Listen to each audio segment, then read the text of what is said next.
Fano threefold, it's a smooth projective variety, and threefold, it means it's three-dimensional. And Fano here means that its anti-canonical divisor is ample. And it's not so important if you know or don't know what the anti-canonical divisor is. The important thing is that this is a type of variety which looks very much like projective space. And there's only 105 different families, types of such varieties when we restrict the dimension to P3. So each of them have some very beautiful geometry. And each of them look like a P3 in some sense. Second, why study automorphism groups of such threefolds?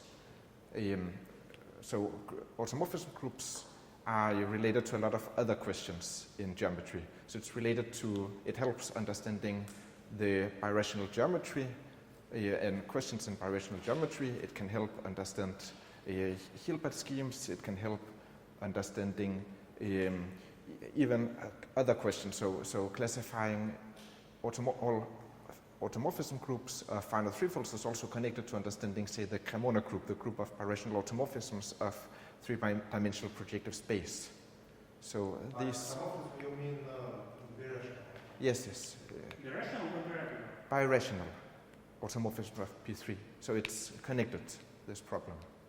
No, but in the title. Yeah, so this talk we only study automorphisms. The point is that all questions are related, like we saw in your talk, that regular automorphisms of affine spaces related to birational automorphisms, in the same sense that birational automorphisms of P3 is related to regular automorphisms of finite threefolds.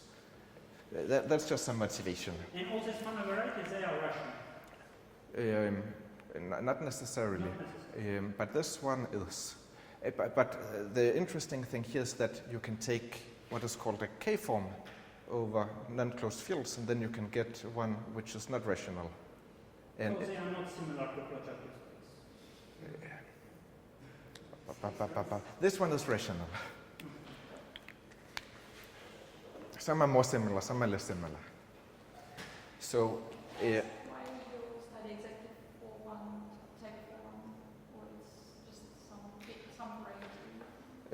just choose one and study this? Yes, but there's 105. There's enough for everybody. Okay. I don't know.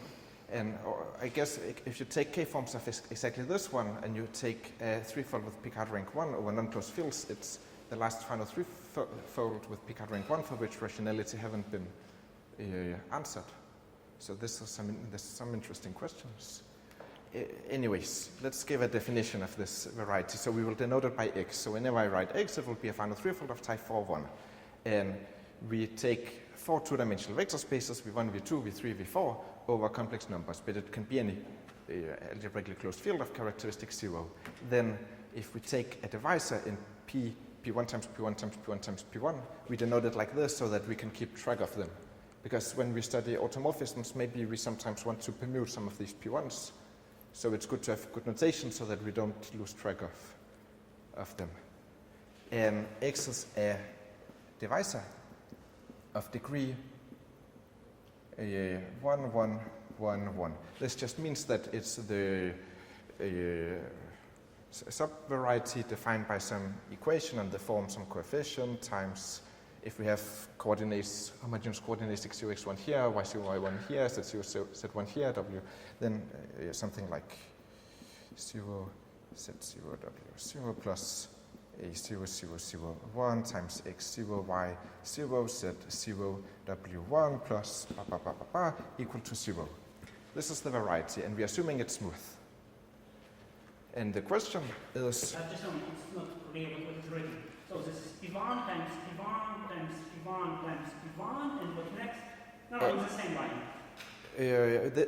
This is the same as P1 product with itself 4 times. It's just different notation. This is shorter, this is more precise. And the question is, what can automorphism of X look like? And I guess the different questions, A, when X is sufficiently general, and B, for some specific x. So for some specific x, the group of automorphisms can be larger. So these are two different questions. And I wondered, maybe this was a bit ambitious, but I wanted to make this talk more discussion-based. So maybe people can think for a few minutes, what are some approaches, how could we? So I know the answer to this, and I can push it into that direction if we will be stuck. This is in terms of this coefficient, so this is one equation, right? Yes, it's a divisor. And returning to this 105 families, right? Yeah. So the automorphism group is constant along different members of the same family, or not? No, it can become larger. At specific members of Yes. the same family? Yes. Can become Okay, and maybe I can already tell because so in this case it's finite. That's also a reason why it's interesting. There's not that many threefolds where it's finite, and okay, it doesn't look like projective space that much in this case because for projective space. No similarity with projective space at all. So, The morphism group is always finite. In this case, for these Fano threefolds of type 4.1, it will turn out that it's always finite. But maybe people can think about some approaches. How could we approach this problem? Permute probably because it's the one on one, then if we permute the I and the J, I guess would have something similar. So You mean permute these ones? we can permute. So it might be possible, but the thing is that when we start permuting, these coefficients here Maybe in some specific will be cases, swapped. we So just so that when we're permuting, if we permute, say, these two, then we will get a new equation here where a 0, 0, 0, 0 and the coefficient is 1, 0, 0, 0, no, here and here. So these two coefficients will be swapped. And a lot of the coefficients will be swapped. So some coefficients will stay fixed. So A1, 1, 0, 0, this coefficient, for instance, this will stay fixed if we permute these two. But these coefficients will be swapped. So if these two coefficients are the same, and all of the coefficients are the same, then we can permute them. But for general x, this seems impossible unless we can also apply some projective transformation of P1. And then but maybe there's some other ideas, other approaches. How could we at least find some automorphism groups? I will try to find out which automorphisms come from automorphism of before. Yes, yes. So does this make sense? Automorphism groups, if we have an automorphism group of P1 to the power 4, maybe if we have some automorphism here, we can map it. It induces some automorphism on X. So if we have an automorphism which preserves this equation, then it will also be an automorphism of X. And the question is, I guess, does all automorphisms of X come from automorphisms here? Are there other ideas, other approaches to this problem, or does some people have some idea how we could find out if all, so if this is a subgroup or not? I guess we can write question mark. So it's unknown. It's I know it, but maybe there's some ideas how to prove it, or how to. You know the answer. Yes, yes.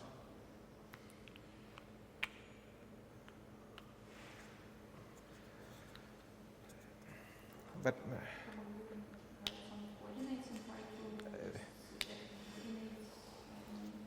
so it's one. It's one approach, and it actually probably would work. So then first we need to do like we do with elliptic curves. If you know about how we classify automorphism of elliptic curves, we put them in some nice coordinates in a very nice form. And when we have it in a, okay, I don't want to write it here, but when we have it in a very nice form, we can just look at the coordinates and we can do everything explicitly. And this, something similar should work out. We should be able to put the equation here in a very nice form and then do everything by hand. And this should work, but this doesn't give us that much intuition about geometrically what is actually going on and so on. But maybe some other. I think it's a good idea to recall what happens when we have curves and surfaces. Yes, yes. I also think so, and actually it's useful here, but we don't only have 50 minutes, so it depends on how important it is to understand some basic examples, how important it is to get some result here. So, do people prefer to discuss elliptic curves first, or do people prefer to try to push forward in the direction of this problem? Some preferences? I would like to know. Experienced lecturer always asks question, but had his own answer. What would he prefer? Okay. And then, so continue. Okay. Then I prefer to discuss this stuff. So let's just keep discussing this stuff. But can you repeat what is written on this slide? Yes, so the idea is that if we have an automorphism of P1 times P1 times P1 times P1, I will write it in another way, which might also be clear here. So say we have some automorphism here. Then X lies inside here. And if here, and here we have f of x. And this is an isomorphism. And if f of x is equal to x, then this f, which is an automorphism of p1 to the power 4, will induce an automorphism of x. And actually, and let us write this as a lemma. Lemma automorphism group of x is a subgroup of the group of automorphisms of p1 to the power 4. So all automorphisms of x is induced from an automorphism here. Why? So it's clear how to see how we go from an automorphism here to an automorphism of x. But to go the other way, to go from an automorphism of x to an automorphism of p1 to the power 4, we need this idea. If we consider the vector space Vi, so I can be 1, 2, 3, and 4. So basically, we haven't, let us write it even more. We start with G, which is an automorphism of x, and we want to somehow get an automorphism of p1 to the power 4, which preserves x. If we can do this, then we can show that this is a subgroup. So firstly, we need, given that we have an automorphism of x, we need to obtain automorphisms of P of V1 and P of V2 and P of V3 and P of V4. And we can do this by obtaining automorphisms of the vector spaces, of these two-dimensional vector spaces. That's the strategy. And the strategy works like this. So this here requires some homological algebra, I guess. But basically we have Vi where I can be 1, 2, 3, or 4. And Vi is canonically isomorphic to the global sections of O of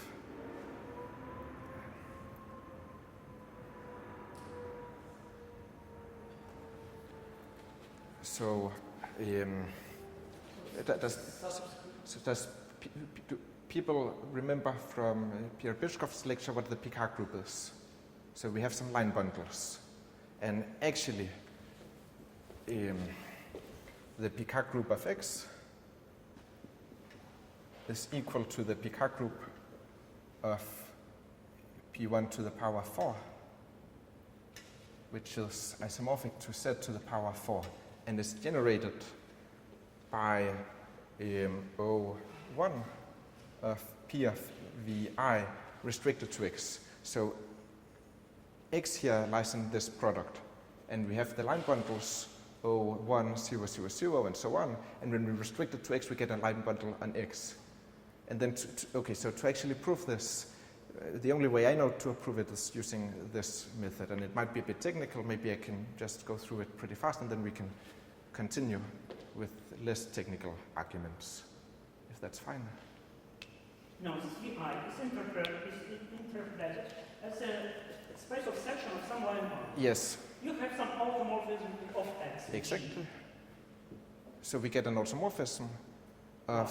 Why this line bundle is preserved? Yes, exactly. So this is important that the Picard group of X is set to the power 4. So this line bundle might not be preserved. We might end up with permuting some of the factors, but it must be sent to another line bundle of degree 1. So O1 of here must be sent to O1 of one of the others. So what will happen is that we will get a permutation of the vector spaces as well as isomorphisms between them. So So you claim that the only line bundles of degree 1 are this 4. yes, so maybe I should write it here. O of P of V1 of 1 and O of P of V2 of 1 and O of P of V3 of 1 and O of P of V4 of 1. So these are the 4 line bundles of degree 1. The only. Yes.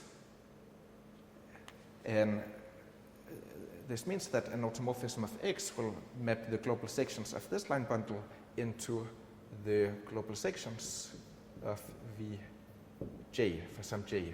Let's call it sigma of I of 1. And this is then canonically isomorphic to the vector space Vj. And this is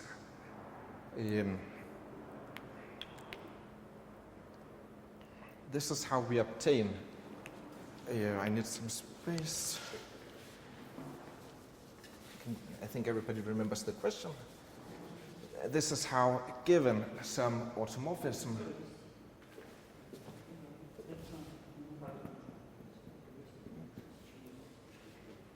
so if we have an automorphism of X, we obtain automorphisms in this way. V2 times P of V3, P of V4, and here we also have P of V1 times V2 times P of V3 times P of V4. So we will have some permutation sigma, which belongs to the group of permutations of 4 elements. So they will somehow be permuted, and we obtain isomorphisms between P of Vi and P of sigma of I. And this induces an automorphism of P of V1 to the power 4. So here I skipped some details, but now if we're willing to accept this, then it will be easy to understand, to think about automorphisms of X. And second, I would like to have a simpler description of this group of automorphisms of P1 to the power 4. So what is this group? So it contains PGL2 Uh-huh. times 4 times. Yes, PGL, let's just write PGL of V1 times PGL of V2. Yeah, so it contains this group. And it also has like S4 symmetry group on Uh-huh. GL. Yes, So maybe some kind of semi-static product. yes. So is one of these groups a normal subgroup? Yes, yes, yes, yes.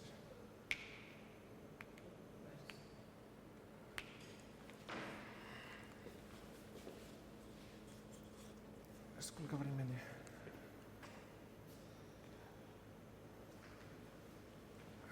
So it's like this big one is normal, yes? This big one is a connected component, so the connected component is normal. Yeah, sure. Yeah, so each, So a lot of products is normal? Yes. And then 4 acts on this. yes. So this group is isomorphic to the semi-direct product with S4. It's a normality. Yeah, the other way. the other way. Okay, I trust you more about the notation. Like this. So it means that the right thing is normal. Yeah. Anyways, for sure this thing is normal. I thought it's the other way, but this way is normal anyways. The right part of the symbol looks like in the direct product. So this is normal. Okay, now we need to understand which elements of this group will preserve X. So what could be some ways to do this? Okay, now we actually have an explicit description, so actually it's possible to do everything in coordinates now, but we are not going to do this. What's some other ways we could do this?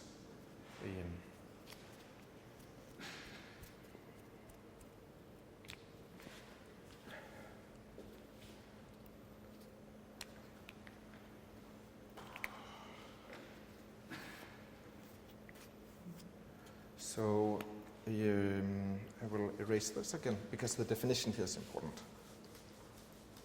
So X is three-dimensional.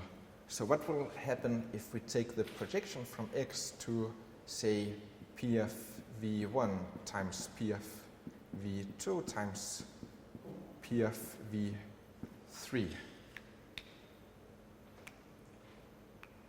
It's either all this thing Uh-huh. or some like somewhere. Yeah, so we can see we have a concrete equation here. It's X is a divisor of multi-degree 1, 1, 1, 1. What? No, because this is something three-dimensional and this is something three-dimensional. And this will actually be the blow-up. And okay, now I will try to move a little bit faster, so I will skip over some things. Does people want to see why this is actually a blow-up? Or can I just skip this? It will be a blow-up in a curve, which we will denote by gamma, which will be the complete intersection of two divisors of degree 1, 1, 1. And then you can use the adjunction formula to see that this curve is actually a curve of genus 1. So it's like an elliptic curve, but without a marked point. So we have this description of X. So how can this help us understanding the automorphism group?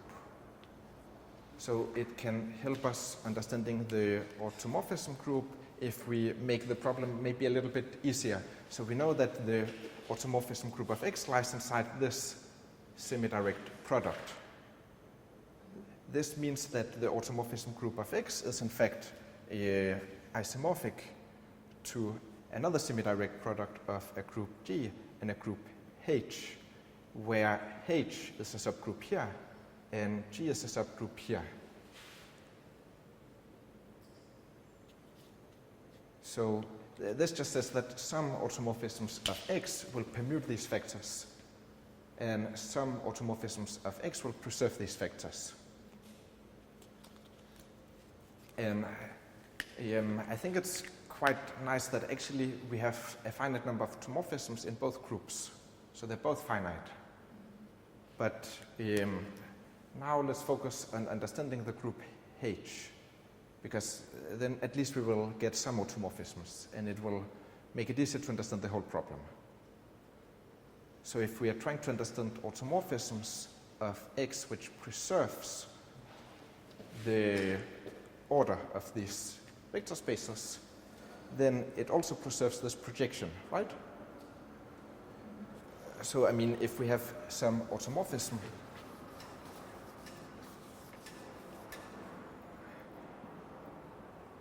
from X to X, and this automorphism belongs to H, then we still have this projection times P of V2 times P of V3. And by the same argument, we will get, in fact, an automorphism here of P of V1 times P of V2 times P of V3. And this will also be the blow-up. So how can this help us understand the automorphism group of X? This means by exactly the same argument which we used before that H is in fact not only a subgroup here, but it's a subgroup of the product of just 3 of these groups. So H is a subgroup of the group of automorphisms of P1 product with itself 3 times.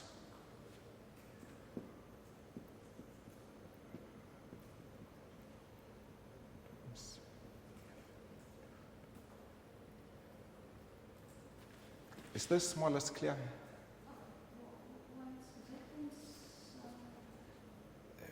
Because if we have an automorphism of X which preserves, which doesn't permute the P1s, then X is a blow up here, and we get an automorphism here. So what? So we to have an automorphism on the right. Uh-huh. G should preserve the blown up. It have to preserve, yes, it have to preserve gamma. But why? So we have gamma here and we have gamma here, which is embedded. And we obtain an isomorphism here. So why the G preserves the blow up of this curve? So the automorphism here is constructed just by the automorphism here. So the automorphism here is more or less canonically constructed. So the other way around. Yes. So if we have an automorphism of X, we automatically get an automorphism here. And it must preserve the curve gamma because we know that it preserves X. Right, so the order here is quite important. So because this automorphism preserves the curve gamma, it means that we get a map from the group H. Let's write it here, to the group of automorphisms of the curve gamma.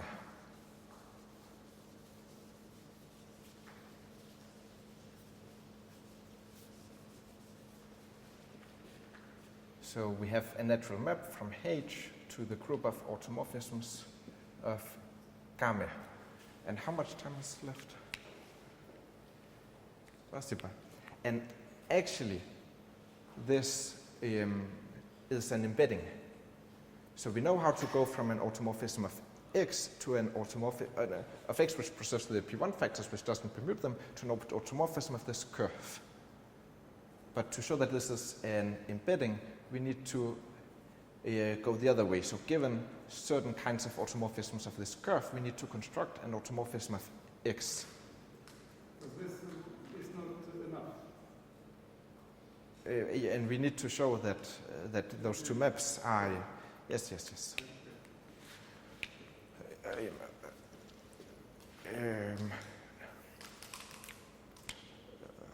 And it will only be certain kinds of automorphisms of gamma which will induce an automorphism of X. So to understand which automorphisms of gamma induces automorphisms here, we need to understand what determines an embedding of gamma into this product. And we also discussed during your Pierre Pichkov's class that a morphism from a variety to a projective space, projective line, P1, is determined by a line bundle. Or in other words, it's determined by a divisor. So we have a divisor here, let's call it di, which is a divisor of degree 2. And to see the whole picture, if we have gamma, it's a genus 1 curve, so we can realize it as an elliptic curve. And this divisor, given a map from an elliptic curve to P1, that map could be the projection here, then this divisor is just the pullback of the divisor class of a point here in P1. So this divisor di will be a divisor of degree 2, which corresponds to these 2 points, or these 2 points, or these 2 points, or these 2 points. And we have a collection of such divisors, right? We have D1, D2, D3. D2 and D3. So for each map from gamma to V1 and to V2 and to V3, this map is determined by a divisor here.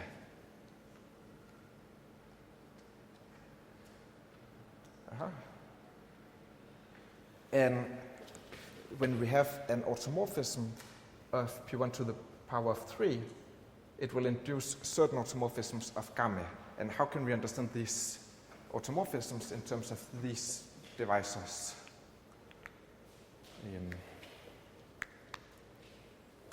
So what will the automorphism satisfy? So the important thing here is commutativity of this diagram here. So when we have an automorphism here, which preserves a certain curve, then we will get a very certain kind of automorphisms of this curve.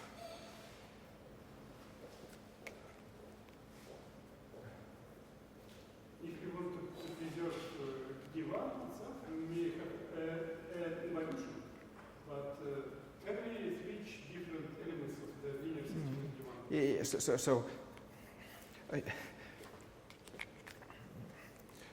Yes, so first of all, now we are assuming that the P1 factors are not commuting, so that this will be mapped to this, this to this, this to this, so that those divisors will not be permuted with each other. If we allow the general case of automorphism of the X, then we can get something much more complicated, and they can permute each other, and we will get much more nice and funny automorphisms. But for now, in this case, where this will be sent to this will be sent to this will be sent to this, it means that we have a divisor here, which will be sent to a divisor here in the same divisor class. So this, as a divisor class, will be preserved. These three divisor classes will be preserved.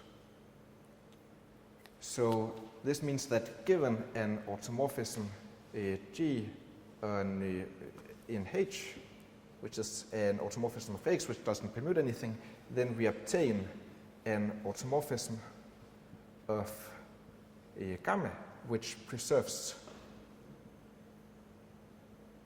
D1, D2, and D3. Now, how can we go the other way? So if we have an automorphism of gamma which preserves these three divisors of degree 2, how can we obtain an automorphism of X? So do they preserve divisors itself or The divisor classes, because maybe we can do some example. So if we have an elliptic curve here, and we are considering some automorphism of P1 which preserves this elliptic curve,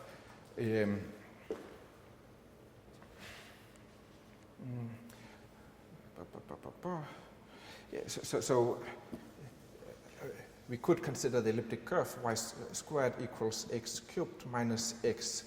Then then we have a map from this elliptic curve to P1, and the branch points are what's it called? Cross ratio is -1. When cross ratio of 4 points on the projective line is -1, what's it called? No.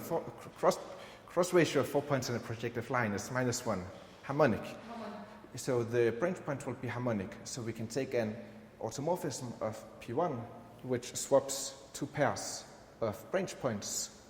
So we will get an automorphism here, and it will act on E, and it will preserve the divisor class, but it will change the divisors in this divisor class of a pullback of O of 1. So that's an example of what's going on, which probably just confused even more. But the point is, if we have an automorphism of the curve which preserves these three divisor classes, how can we obtain an automorphism here? So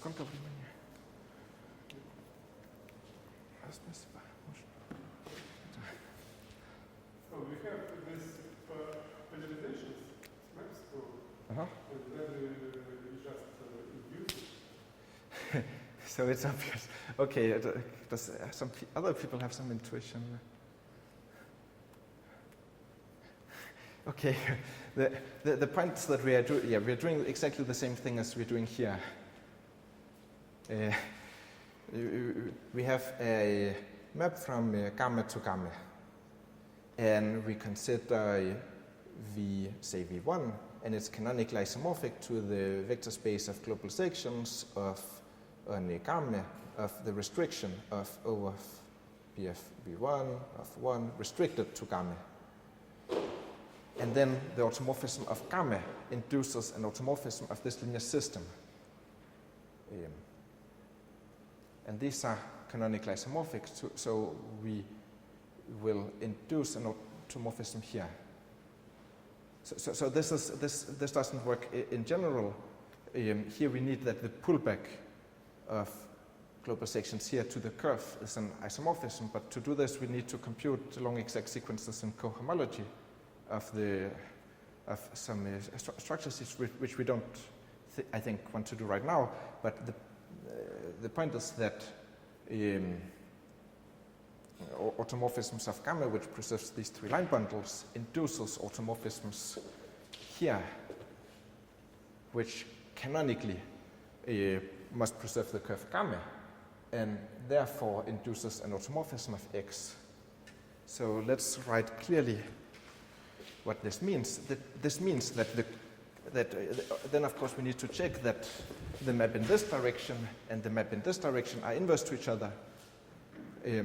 This is just an exercise to check this. But when you've checked this, you will get the lemma which says the following. So automorphism groups of X was isomorphic to a semi-direct product of the group H, which doesn't do any permutations, and then the group G, which sits inside S4. Then we can say that the group H is isomorphic to the group of automorphisms of this genus 1 curve, which preserves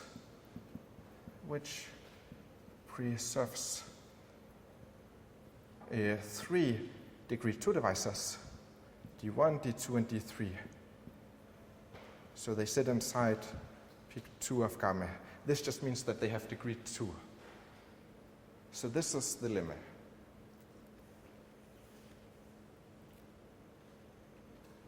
Given this lemma, now we can already come up with some very concrete answers to what the group H will look like. So if we take a very, very general Fano threefold of type 4-1, so when X is very, very general, this will mean that the curve gamma will be very, very general, and these divisors will also be very, very general. And then for general X, for sufficiently general X, what will the group H look like?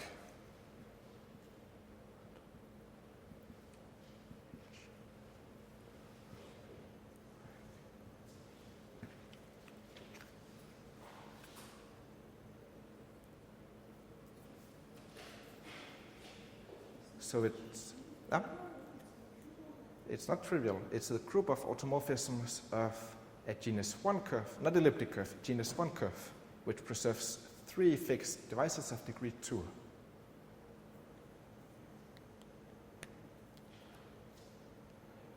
So I don't know how people are more used to think about genus 1 curves, elliptic curves, so you can think about it in terms of a lattice, like a torus.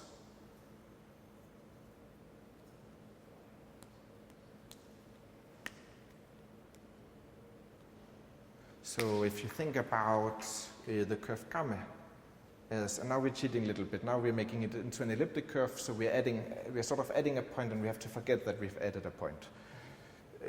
If we consider it as a torus, so it's something that looks like this.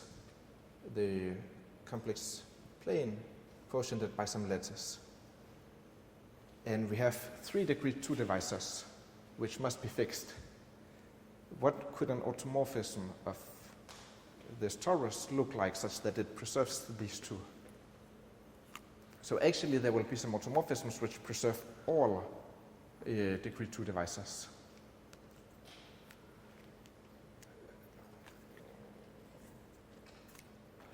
So these are divisor classes. They're not divisors. They're divisor classes. This is important.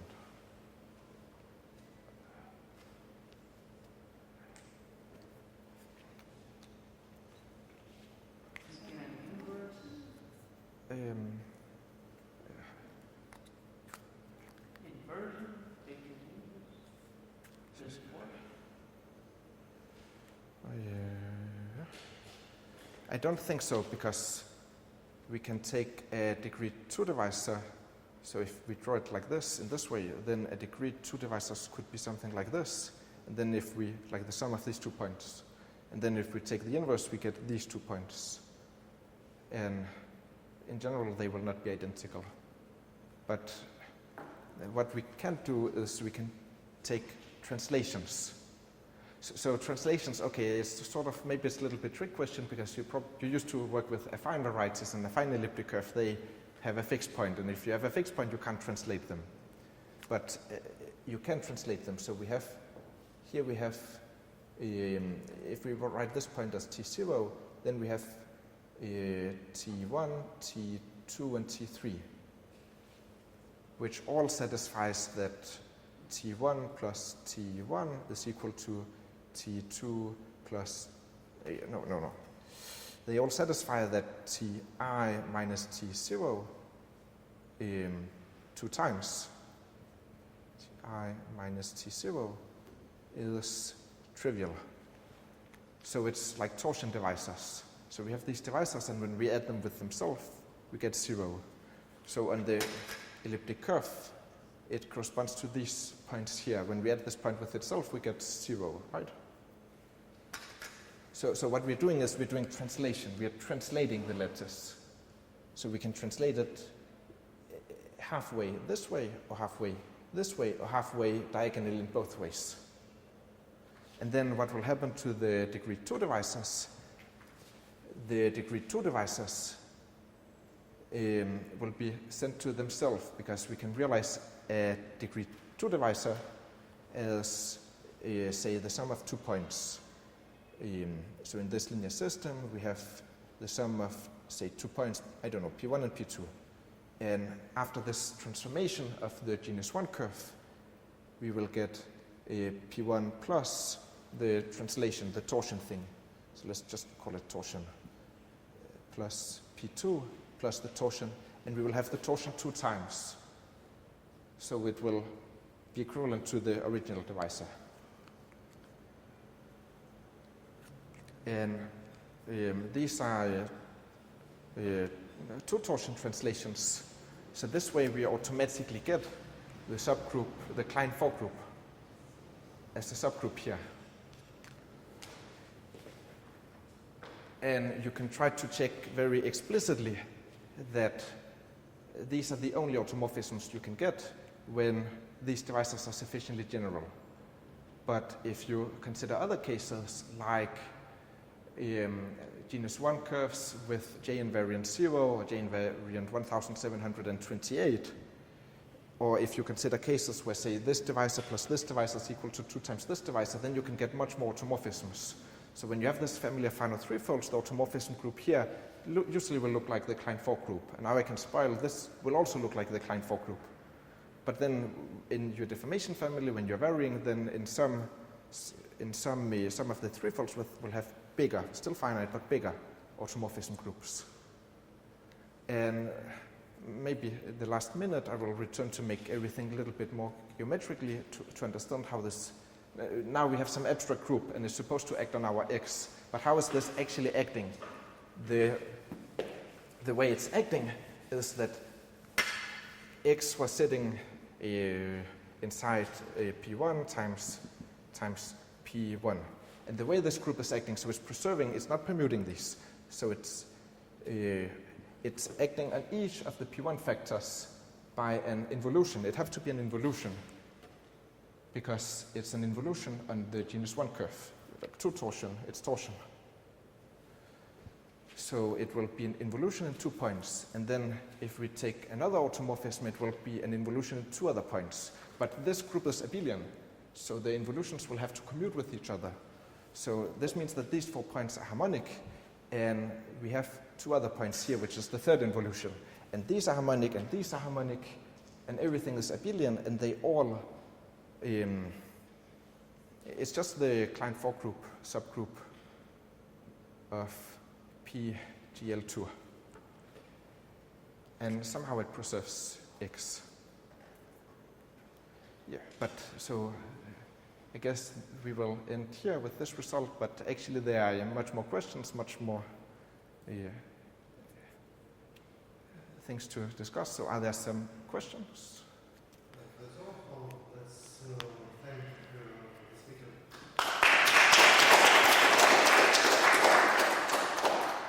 And please, some questions if there are. But I think that it's not general case how to. So you have to do like, if you've written any of like Chelsov's papers maybe, where you do a J invariant of the curve gamma, and it can be 0, it can be 728, and then it can be not equal to either of those. 8. And then for each of these cases, you can do the case D1, D2, D3 are arbitrary.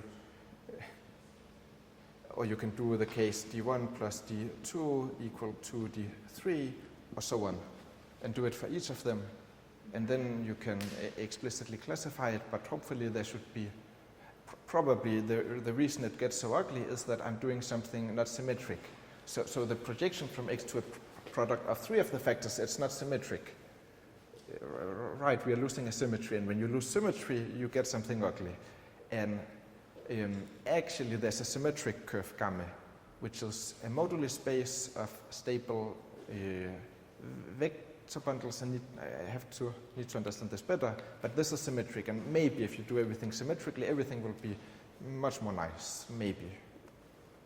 And can you tell again, in the general case, when you wrote this equation, for generic coefficients, what will be the outcome? Yes, for general X, when X is general, it implies that automorphism group of X is isomorphic to set 2 to the power of 4. So the group H and the group G will both be isomorphic to the Klein four group, and they will commute. And so the Klein four group is also a subgroup of S4, right? And how it acts is that we can permute these 2 factors simultaneously, or we can permute these 2 factors simultaneously, or we can permute these 2 factors simultaneously. And this will preserve generic equation? Not if we can put the equations in a very nice form. And actually, when we know H, then we know that we can take these fixed points of the involutions and sort of making them the same in each of the P1s, and then the equation will be very simple. And it will be simpler, then it will preserve the equation when we put it in this simple form. But for arbitrary X, we will need to permute them, and then at the same time apply some automorphisms of the P1 factors. I'm not sure that we used our manifold is Fano. We don't use it. It's just an argument why this specific projective variety is interesting, I guess. You can consider a lot of stuff. You can consider come up with any variety, and you can consider this group of automorphisms, and probably it's funny, and it can be interesting for you. Why is it interesting for other people? Here we only have 105, so probably that's a good excuse why it might have some kind of interest to other people. But that's And, one more question. How is it important? How was it important that you have 4 copies of P1? If you have many copies of P1 and 1 equation, you will obtain some hypersurfaces, this direct product. Yes. Maybe the same description is possible. Yes, yes. And actually, I think when you take product 5 times, I think it's very interesting, because then instead of a curve gamma, you will get a K3 surface, because it will be a blow up of P1 4 times in the intersection of 2 devices in P1 to the power 4. So if we did it like 5 times here, and x lies here, and we take the projection to the first 4 factors here, then this projection will be a blow up in a divisor which is an intersection, complete intersection of 2 divisors of degree 1, 1, 1, 1. And this will be a K3 surface here. So then it will be connected to the group of automorphisms of a K3 surface. But I don't remember this so explicitly. But I think it gets harder, but probably more interesting, because K3 surfaces, and then you will get Calabi-Yau threefolds the next time, and this is all interesting. But